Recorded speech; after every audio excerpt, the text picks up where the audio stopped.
Bien, alors on termine avec vous cette première journée du championnat de première division française. Oui, avec les deux derniers matchs, Toulouse-Mulhouse et Sochaux-Brest, je regarde ma feuille et il y a quatre équipes dont on Non, parle. c'est Lille-Caen et Toulon-Saint-Etienne. Ah oui, ça, vous les avez fait. Cela, c'était les miens. Ah oui, d'accord. Mais enfin, c'est pas grave. C'est pas grave. Ce sont des équipes dont on parle peu, c'est ce que je voulais vous dire, car en fait, elles n'ont pas de parcours européen, elles ne sont pas qualifiées en Coupe d'Europe.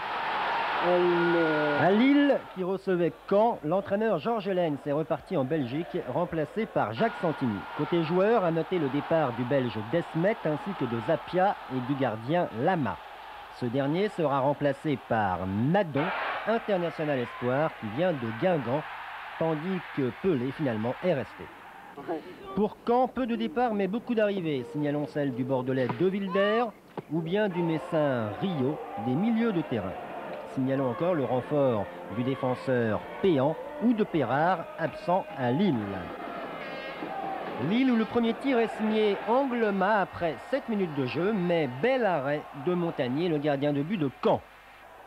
Partie commencée à présent depuis un quart d'heure, périlleux pour Mebati et 1-0 pour Lille.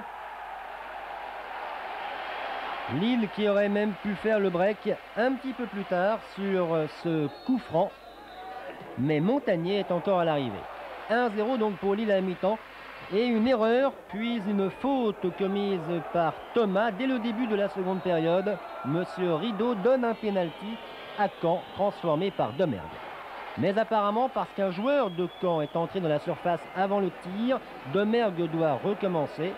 Et cette fois, je vous le donne en mille, il rate ce pénalty.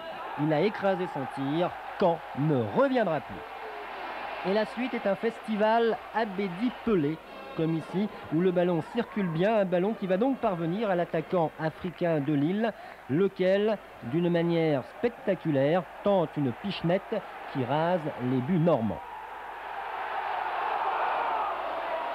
Un petit peu plus tard, Anglema. Périlleux, de nouveau Anglema et encore Pelé pour une nouvelle tentative de lob, mais toujours Montagnier. Enfin, dans les dernières secondes, Pelé tentera, comme d'habitude, quelque chose de spectaculaire, mais plus de buts. Lille, devant 8000 personnes, bat Caen par 1-0. Le football, la réussite serait aux audacieux et on n'a pas été assez audacieux pendant 1h30 et je crois que c'est ce qui nous a manqué.